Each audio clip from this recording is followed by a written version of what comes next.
meu entrevistado de hoje é Ricardo Volbrast, especialista em Direito Empresarial e mestre em Direito da Empresa e dos Negócios. Ele é assessor jurídico do SINDAG e o tema da nossa entrevista será a defesa legal da atividade aeroagrícola. Ricardo, seja bem-vindo. Prazer ter você aqui e já te desejar um feliz ano novo. Obrigado, Divino. O prazer é todo meu estar aqui na tua presença, ainda que virtual, mas na tua presença e podendo aí compartilhar experiências e também aprendendo contigo aí e com as observações aí tão pontuais que você sabe fazer. As festas foram boas? Muito boas, em família. A gente segue aí completando agora em janeiro 28 anos de advocacia, então é um momento especial também. É uma estrada, né? É uma estrada. Você está no Sim. SINDAG há quanto tempo? Pois é, desses 28 anos de advocacia, 21 já são como assessor jurídico do SINDAG, né? Então, algumas batalhas, algumas experiências vividas na defesa desse setor que é tão importante para a produção agrícola brasileira, para a segurança alimentar, não só do Brasil, mas para o mundo, né? Nós aqui no Rio Grande do Sul, por exemplo, e também no Tocantins, né? Muito importante a aviação agrícola para a produção de arroz, né?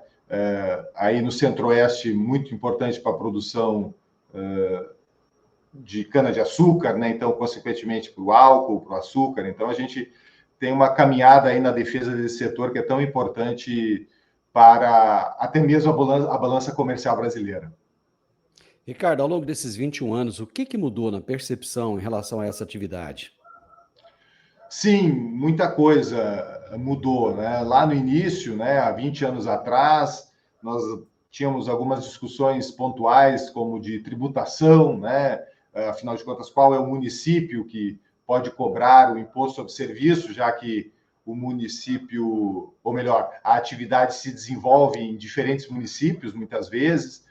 Nós tínhamos uma discussão, e essa até perdura até hoje, muitas vezes é ressuscitada com o CREA. O CREA, em alguns estados, tem o entendimento de que cabe cobrar uma responsabilidade técnica por aplicação e não por empresa. Então, eram muitas questões tributárias, administrativas, de uma atividade que começava, né, a sofrer fiscalizações com maior intensidade por parte do fisco municipal. E também aqui, como falei, do CREA. Mais recentemente, pelo menos nos últimos 15, 10 anos, já nem tão recente, mas já há um bom tempo, as regras ambientais começaram a recrudescer, né? Não só sobre a atividade de aviação agrícola, mas a própria atividade agropecuária. E isso refletiu, consequentemente, na aviação agrícola, na pulverização aérea, especialmente de agrotóxicos, né? Como que é a definição da lei. Nós preferíamos falar pesticidas ou defensivos agrícolas, mas a lei denomina aquele produto como agrotóxico. E, enfim, é um produto que envolve risco, é um produto que, se mal aplicado, pode gerar danos a terceiros, mas a aviação agrícola, por ser justamente uma atividade regulamentada, por ser uma atividade que tem pessoal capacitado, né, por conta da regulamentação, que a regulamentação exige, né, um pessoal capacitado, e também por conta da tecnologia que é embarcada, né, é a atividade que tem as melhores condições para fazer a aplicação segura de agrotóxicos, né, de defensivos agrícolas.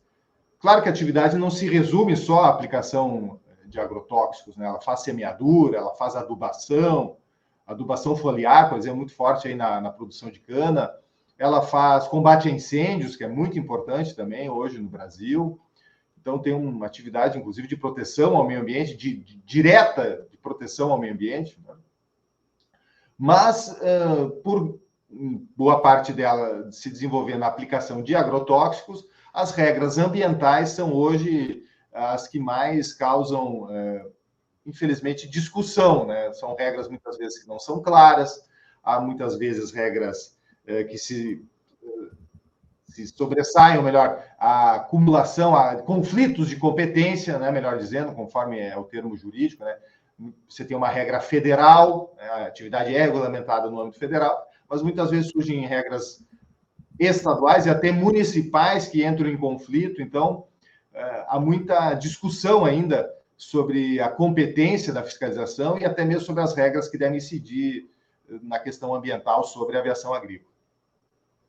Ricardo, eu não vejo tanto questionamento em cima da aplicação terrestre nem da aplicação costal. Por que que a aplicação aérea é tão questionada e tão regulada também? Essa é inclusive uma queixa, né, dos empresários, né, dos proprietários de aviões agrícolas, né, que não veem uma preocupação tão grande sobre o terrestre, sobre o aplicador terrestre, sobre as outras ferramentas, né, utilizadas, e há, no meu modo de entender, e é uma opinião minha, realmente um exagero até, fruto muitas vezes de preconceito, e aí o trabalho de defesa da atividade também busca levar informação qualificada para derrubar esses preconceitos, esses mitos, muitas vezes, que há, por conta de uma suposta maior periculosidade com a pulverização aérea. E, para quem conhece a atividade, sabe que é justamente o contrário. A aplicação aérea aplica menos agrotóxicos, né, por ela ser uma atividade pontual, ela é reativa, ou seja, ela é, por conta da rapidez e da possibilidade de chegar de forma muito pontual onde é necessário aplicar o agrotóxico, ela, consequentemente, aplica menos agrotóxico. Então, se a preocupação efetiva for com o meio ambiente, no meu modo de entender, a aplicação aérea, a aviação agrícola, seja por aviões e hoje também por drones, ela deve ser incentivada, né? Porque aplica menos agrotóxicos, né? Diferente do terrestre, que ele é preventivo. Como o trator, o aplicador terrestre, demora para chegar lá no final da lavoura, ainda mais em grandes extensões de terra, é necessário uma aplicação preventiva. E o preventivo, você já sabe, você tem que aplicar mais, porque você não sabe, afinal de contas, quanto da praga, né, vai incidir sobre aquela lavoura. E na aviação agrícola, como ela é reativa, ela é aplicada quando a praga está atingindo, e aí você já sabe quanto é necessário aplicar, então você aplica menos agrotóxicos. Por ser regulamentada, né, desde 1969, quer dizer, muito antes da Constituição Federal de 1988, falar em proteção ao meio ambiente, muito antes da própria lei da década de 80, da Política Nacional do Meio Ambiente, muito antes do IBAMA existir, né? A aviação agrícola já tinha regra própria e já estava lá a necessidade de proteger a fauna e a flora. Então, já havia uma regra desde 1969 estabelecendo a obrigação da atividade proteger o meio ambiente. Então, a atividade é pioneira na proteção ao meio ambiente. Então, por conta dessa regulamentação e por conta na sequência, que exigiu pessoal qualificado, quer dizer, exige agrônomo, exige um técnico agrícola, executor, que vai estar lá no campo controlando aquela aplicação. Exige um piloto qualificado, né? Não é qualquer piloto que vai poder usar esse avião, né? A gente brinca, né, no Sindai, o piloto da Gol e da Latam não pilota um avião agrícola. Precisa de uma qualificação extra, né, própria de piloto agrícola para poder pilotar uma aeronave agrícola. Então, ela reúne pessoal, reúne regulamentação, reúne tecnologia, né? Hoje tem para citar o exemplo do DGPS, que é muito preciso, aí, que vem desde a década de 80, né? Foi uma verdadeira revolução também, né? Terminou aquela necessidade de ter alguém na lavoura, dentro da lavoura, pontuando onde houve aplicação, quer dizer, o DGPS resolveu esse problema. Então, se é para proteger o meio ambiente, a aviação agrícola deve ser não só mantida, como incentivada. E, em nome dessa defesa do meio ambiente, da sustentabilidade, muitos mitos têm sido alimentados ultimamente. Do seu ponto de vista, essa é uma questão de desinformação ou é muito mais uma questão ideológica? Olha, Divino, eu vou tomar a liberdade de dizer que são as duas coisas, né?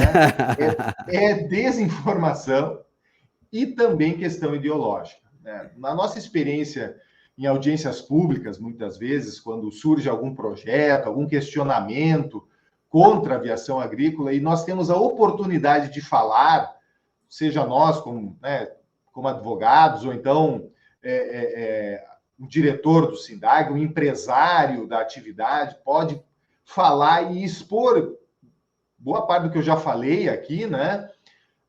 A informação de qualidade chega, aquela pessoa muitas vezes se surpreende e pensa, puxa, eu não sabia disso e estou agindo aqui com desinformação. Eu não tinha conhecimento do que acontece no campo, especialmente com a aviação agrícola.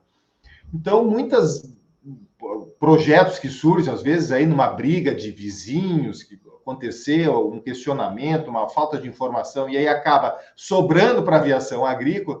Quando a gente leva a informação para um vereador que pensa em um projeto de lei contra a atividade, muitas e muitas vezes, esse mesmo vereador que propôs um projeto de proibição, ele volta atrás e vê, não, realmente, eu não posso proibir essa atividade, porque é uma atividade que tem tecnologia, tem pessoal, tem regulamentação federal, então não cabe proibi-la. Né? Bom, e agora, por outras vezes, é ideológico. Né? Nós não podemos negar que há uma guerra ideológica.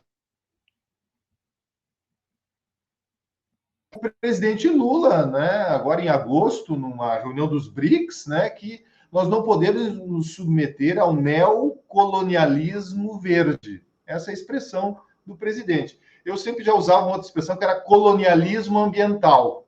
Quer dizer, vem o pessoal com a autoridade da Europa, né, querer ditar regras ambientais para o Brasil, né, por uma suposta proteção do produto que vai ser depois comercializado lá na Europa. Ora, muitos desses casos, a conotação mais do que ideológica é comercial. Quer dizer, você quer criar barreiras ambientais para um produto brasileiro chegar na Europa.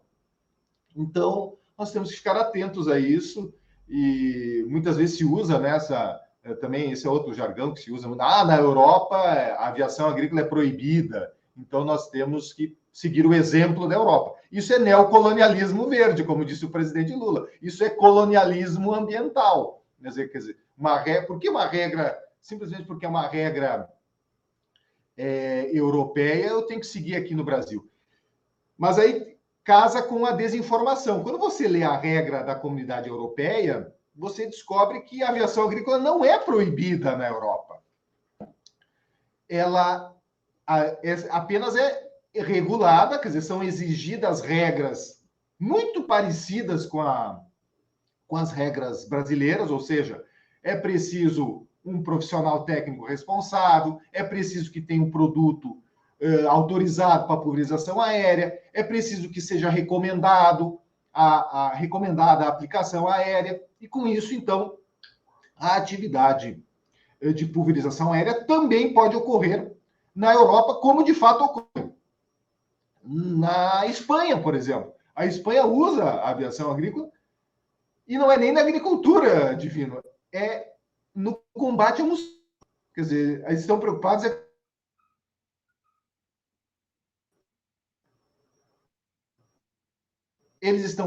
com o turismo. Eles querem proteger os seus turistas contra a picação, ou melhor, a picada de mosquitos. Então, tanto a desinformação quanto uma guerra ideológica, e eu vou acrescentar comercial, que muitas vezes recai sobre a aviação agrícola, e na defesa dela nós temos que combater tanto um caso quanto o outro. Eu acho que se a gente for fazer tudo que os europeus fazem, nós vamos ter que voltar todo mundo a fumar, porque na Europa todo mundo fuma, né? Então, vamos voltar todo mundo a fumar, porque já que os Ótima europeus lembrança. fazem, né? Ótimo exemplo. Ótimo exemplo. Né?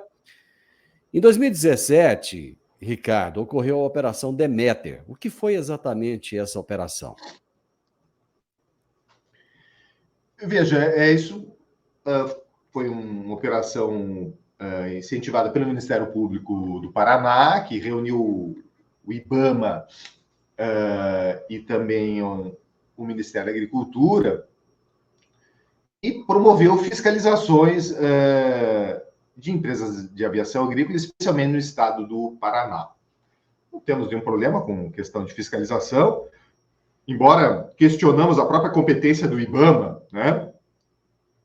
entendemos que o IBAMA não é o órgão ambiental encarregado de fiscalizar a aviação agrícola. A aviação agrícola já é fiscalizada no âmbito federal pelo Ministério da Agricultura, tem regras ambientais estabelecidas pelo próprio Ministério da Agricultura, né, como eu falei, desde lá de 1969, mas por uma interpretação de que o poder público, de forma ampla, pode fiscalizar, o IBAMA promove algumas fiscalizações contra a aviação agrícola. E aconteceu esse...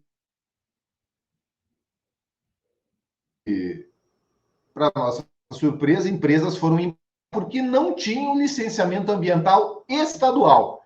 E acontece que essas empresas tinham dispensa expressa, elas tinham um documento que dizia do órgão ambiental estadual do Paraná, o IAP, dispensando as empresas de aviação agrícola do licenciamento ambiental.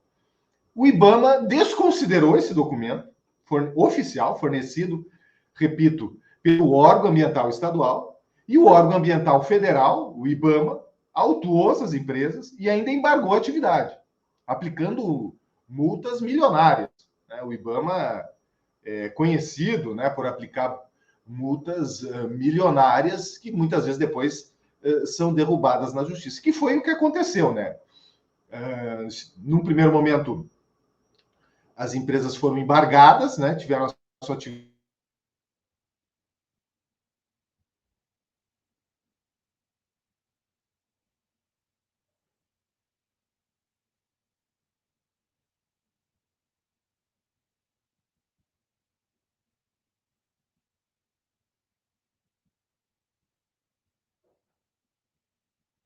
restrição arbitrária promovida pelo IBAMA e seguiram discutindo a multa, né? E depois, 5 anos depois, veja, essa é a insegurança que recai sobre a atividade empresarial brasileira e também sobre a atividade no campo, né? 5 anos depois, então, o judiciário veio e disse, consolidou o entendimento que aquele embargo era ilegal e que aquela fiscalização era ilegal. Então, foi um caso emblemático, porque mostrou um abuso por parte da fiscalização federal, no caso o IBAMA, mostrou toda a insegurança que existe, né, para o empresário, para aquele que labuta na atividade aeroagrícola e também na atividade agropecuária, e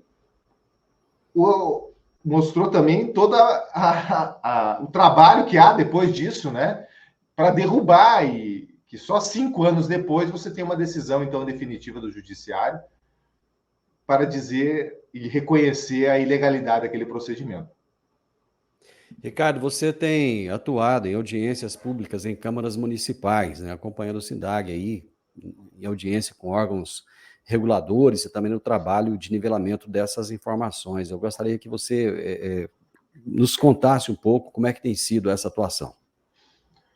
Exato. Atividade jurídica, né, tradicionalmente é o advogado no processo, entrando com uma ação, né, e aí decidindo ou pedindo, enfim, que o juiz decida quem tem razão. Numa atividade institucional como a nossa, de defesa do setor, é necessário agir antes, né? Agir em casos onde a lei está sendo proposta, levar informação quando há uma discussão ou um debate entre lindeiros ou entre órgãos públicos e com o setor empresarial. Então, há um trabalho muito de levar informação, de levar os argumentos técnicos e jurídicos também, para demonstrar como a atividade é regulamentada e, consequentemente, pode trazer segurança ambiental, né? E com isso, e atender esse questionamento que há muitas vezes, né? Nós já tivemos aí audiências, por exemplo, no interior de São Paulo, provocadas pelo Ministério Público, preocupado, então, com a proteção ao meio ambiente, com a aplicação de agrotóxicos. Então, lá nós vamos e levamos a informação para mostrar que a atividade é regulamentada, que o pessoal é capacitado, também para interagir com os outros produtores, e nesse caso que eu lembrei, Um apicultor, por exemplo, se manifesta numa audiência para dizer até, olha, com a aviação agrícola eu não tenho problema, eu tenho problema com os outros aplicadores, né? Então, um trabalho também de comunicação, que é muito importante. Hoje você que está na área, né, Divino, sabe bem como muitas situações de conflito é um problema de comunicação, de melhorar a comunicação. Então, não adianta eu, como advogado, ficar restrito, não, deixa o conflito ocorrer, a divergência se instaurar e vamos lá levar para o judiciário, que também está assoberbado, que também muitas vezes desconhece o setor e pode ser um terceiro que pode, por desconhecimento, até tumultuar o diálogo, né? Então, há uma preocupação de comunicação anterior, de comunicação com as autoridades, né? Com o Ministério Público, com os órgãos ambientais, de levar o conhecimento e a informação sobre o setor, como ele ocorre, quem são as pessoas, né? Ficar à disposição para melhorar, né, aquilo que for possível. Hoje nós caminhamos aí também para um projeto aí do Ministério da Agricultura, por conta de uma lei aprovada no final do ano passado, que na área agropecuária do autocontrole. Então, o setor, né, se autorregular, criando formas de controle do respeito à legislação, e mais do que o respeito à legislação e regulamentação, mas de criação de regras próprias para dar mais segurança ainda à atividade, para melhorar a comunicação, que muitas vezes é o grande problema. Então, é um trabalho contínuo, né, Divino, e que a gente sabe, é árduo, né, porque é o Brasil inteiro, né, o sindicato atua no Brasil inteiro, mas é de fundamental importância, e a gente tem reiterado isso, inclusive, com os nossos associados, olha, se comuniquem, falem com as autoridades, não deixem de responder questionamentos, né? Vão à Câmara de Vereadores, se for necessário, vão visitar o promotor da cidade, para justamente diminuir a desinformação, levar, né, o conhecimento que há e mostrar que a atividade, por ser regulamentada, como já disse e repito, é que tem as melhores condições para fazer a aplicação de defensivos agrícolas. Num país com mais de 5 mil municípios, não é fácil, né? Porque você tem mais de 5 mil câmaras municipais, mais de 5 mil prefeituras, e por aí vai, né? Aí a coisa se estende. Mas você tem uma atuação também junto ao STF, né? Em casos diferentes. Um deles foi lá no combate ao Aedes aegypti, tem a questão também do Ceará. Eu gostaria que você fizesse um pacotão aí do STF e contasse para a gente. Sim, sim. Várias questões aí envolvendo a aviação agrícola chegaram, né, no Supremo Tribunal Federal e, como todos já sabem, né, tem sido atuante cada vez mais na esfera jurídica e política, né? E uma delas que chegou foi a lei lá de 2016, que veio para combater o Aedes aegypti, né? Que na época, além de transmitir a dengue, chikungunya, também estava transmitindo o Zika vírus, quer dizer, transmite o Zika vírus. E aconteceu aquela tragédia, né? Centenas de crianças, milhares de crianças, na verdade, sequeladas, algumas aí para toda a vida. Então foi uma coisa muito triste que aconteceu no Brasil naquela época. E aí várias medidas foram autorizadas em lei para o combate ao Aedes aegypti, entre elas a previsão expressa do uso da pulverização aérea no combate a vetores, no combate a mosquitos, que como acontece em outras partes do mundo. Acontece na Flórida, nos Estados Unidos, por exemplo, é regular lá o uso de aviões no combate a mosquitos. Eu já citei aqui também na própria Europa, né, no sul da Espanha, se usam aviões no combate e helicópteros no combate a mosquitos. E aqui no Brasil também poderia acontecer isso. Já aconteceu também na década de 70, teve um combate a mosquito na região de Cubatão, e só que foi uma experiência que não foi continuada e poderia voltar a acontecer. Nós, pelo SINDAC, também defendemos o uso do avião no combate a mosquitos, e há uma previsão hoje expressa em lei no combate a epidemias. Infelizmente, tivemos uma interpretação por parte da Procuradoria-Geral da República na época, do Procurador-Geral Rodrigo Janot, de que isso iria contra a proteção à saúde, quer dizer, justamente uma medida para combater, né, uma praga, combater um vetor, um mosquito que estava disseminando uma doença, um mosquito que estava descontrolada a sua, né, disseminação. Houve uma interpretação que isso iria contra a saúde porque iria aplicar agrotóxicos. Veja, ou inseticidas, melhor dizendo, que são hoje aplicados de forma terrestre, né? Qualquer um já, né, no Brasil afora, já deve ter visto a aplicação dos famosos fumacês, né? Feitos aí de forma terrestre, né? Sem, não sei até que ponto é o cuidado e o aviso que acontece para as pessoas nos bairros, né? Mas o avião poderia fazer a aplicação desse mesmo produto, que já acontece de forma terrestre, com menor quantidade e de forma mais rápida, porque seria, né, pela via aérea. Né?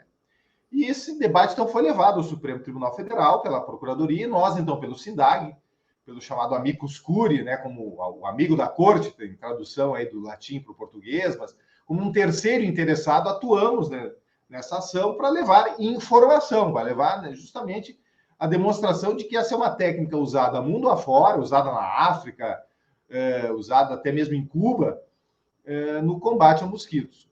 E, felizmente, conseguimos, né, por maioria, no Supremo Tribunal, o reconhecimento da constitucionalidade desse dispositivo de lei que autoriza o uso, então, da aviação agrícola no combate a vetores. Infelizmente, ainda não, na prática, não conseguimos ver isso acontecer. E aí sabemos, né, do problema aí que ficou um pouco escondido por conta da pandemia da Covid-19, né? Mas a dengue continua aí, né? Muitas pessoas infectadas, chikungunya, enfim, outras doenças que são espalhadas pelo mosquito que poderiam ser combatidas e com o melhor controlado o mosquito, no caso, pela aviação agrícola. Né? Então, é um projeto ainda que é o que o SINDAG trabalha para que saia do papel. Pelo menos está reconhecida pelo Supremo Tribunal Federal a constitucionalidade da pulverização aérea no combate a mosquitos. Na sequência, né, em 2018, início de 2019, aquelas coisas que acontecem no processo legislativo, uma lei no estado do Ceará, entre várias aprovadas no final do ano, num pacotão, né, de final de ano, acabou aprovando uma lei que proíbe a pulverização aérea de agrotóxicos no estado do Ceará. Né, foi uma lei, como eu disse, aprovada no apagar das luzes de 2018, sancionada em 2019, que passou a proibir tanto o uso de aviões quanto de drones, né? Que são aeronaves não tripuladas, né? Os drones, e que fazem também pulverização aérea, que ganhavam espaço no estado, especialmente na produção de banana. Né? A banana, a bananeira, por ser alta e tem uma praga que cai sobre a folha, né? Então é necessário uma aplicação de qualidade, para que haja uma aplicação de produto de qualidade, a pulverização tem que ser por cima do bananal. Né? Então, obviamente, a aviação agrícola é que tem as melhores condições para fazer uma aplicação de qualidade e com menor quantidade de agrotóxicos. Né? Mas, por um problema de conflito agrário, por um conflito lá no interior do Ceará, um problema de comunicação, né, entre produtores, acabou redundando daí numa visão ideológica contra o agronegócio, acabou resultando, então, num projeto de lei que virou lei, né, proibindo a pulverização aérea de agrotóxicos. E isso, então, essa é uma demanda que foi para o Supremo Tribunal Federal, levada pela Confederação Nacional da Agricultura, pela CNA. Nós, paralelamente, também entramos com uma ação lá no Tribunal de Justiça do Ceará, mas que, desde 2019 até hoje, não foi julgada. Mas no Supremo a ação foi julgada.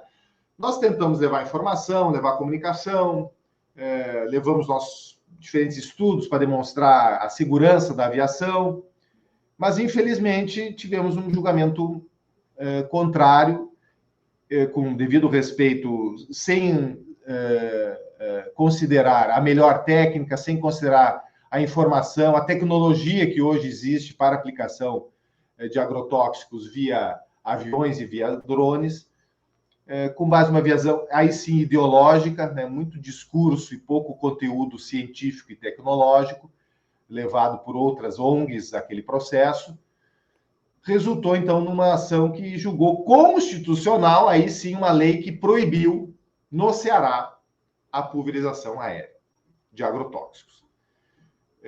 Então, ela repercute, né, como jurisprudência, né, com uma decisão contrária, e que motivou aí alguns outros projetos que tramitam em outros estados, e que aí segue o trabalho do SINDAG de mostrar os equívocos daquela decisão,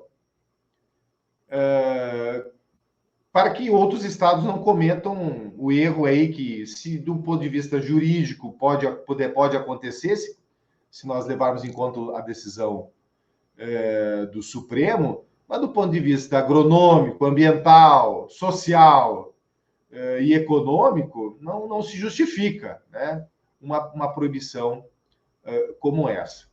Ainda do Supremo, né, se você me para concluir, tentando ser mais breve, Divino, mas ainda no Supremo nós temos uma outra ação, que aí trata das leis municipais. Essa é uma ação que ainda não foi julgada, também foi uma ação promovida pela Confederação Nacional da Agricultura, a CNA, onde nós, pelo SINDAG, estamos, né, como terceiros, como amicus curiae, e diante do que aconteceu na ação do Ceará, houve o ingresso de várias outras entidades do agronegócio também nessa ação, como amicus curiae, agora defendendo a atividade, né, por conta da sua importância para a produção agropecuária brasileira. Então, estão lá entidades como a AproSoja, entidades como a Sociedade Rural Brasileira, a Federarroz, que defende os arrozeiros aqui do Rio Grande do Sul, a Federação da Agricultura de Minas Gerais. Então, várias entidades, o Sindicato da Indústria, né, de Agroquímicos, o Sindiveg, também a própria SNA, o Sindicato Nacional dos Aeronautas também, né? Temos um sindicato de trabalhadores nesse processo, né, defendendo a aviação agrícola, né, por conta do prejuízo que traz para os pilotos agrícolas, né? Então, é uma ação que nós estamos trabalhando com grande intensidade para levar informação qualificada, para derrubar mitos, né, derrubar fake news, como se fala hoje em dia, que acabaram influenciando a decisão sobre a lei do Ceará, e esperamos agora, com essa ação que trata das leis municipais, que a melhor informação, o melhor conhecimento chegue aos ministros do Supremo e que a gente possa, então, ali ter o reconhecimento da inconstitucionalidade das leis municipais, que estão indo contra a regulamentação federal, né, que autoriza a pulverização aérea em todo o território brasileiro. O que eles fizeram no Ceará, meu amigo, foi mais ou menos como se proibisse as pessoas de viajar de avião, porque é perigoso. Vocês vão viajar agora só de ônibus e de bicicleta, porque isso não tem perigo, mas viajar de avião é perigoso. Uma analogia, lógico. É perfeito. Eu brinco sempre, Divino, que também é como advogado, né? Todo mundo tem uma história triste com o advogado. Ah, o advogado fez isso, fez aquilo. Enfim, falhas acontecem, erros acontecem, né? Pode acontecer. Agora, proibir a advocacia, não. Proibir o avião, não, né? Proibir a pulverização aérea, que é tão fundamental para especialmente para algumas culturas que eu já citei aqui, como arroz, como cana, como o algodão, né? O algodão que nas últimas décadas cresceu muito no Brasil, que nós deixamos de ser importadores para sermos exportadores de algodão, é justamente por causa da possibilidade de combate a pragas via pulverização aérea. Então, vamos melhorar o que é possível melhorar, vamos, né, aumentar controles, aumentar a tecnologia, agora não proibir aquilo que é tão essencial para o processo, né, de produção agrícola brasileira. Meu amigo, muito bom começar o ano já ouvindo tantos esclarecimentos. Vamos torcer para que 2024 seja um ano onde eu sei que vocês vão continuar tendo muito trabalho, mas que possam trazer mais esclarecimentos, ajudar muito mais nessa questão da comunicação, trazer mais informação. O Brasil precisa de esclarecimentos em relação a tudo aquilo de bom que o agronegócio tem. Muitíssimo obrigado, foi um prazer ter você aqui. E esse ano vamos conversar mais vezes, não vamos ficar só nessa não, viu?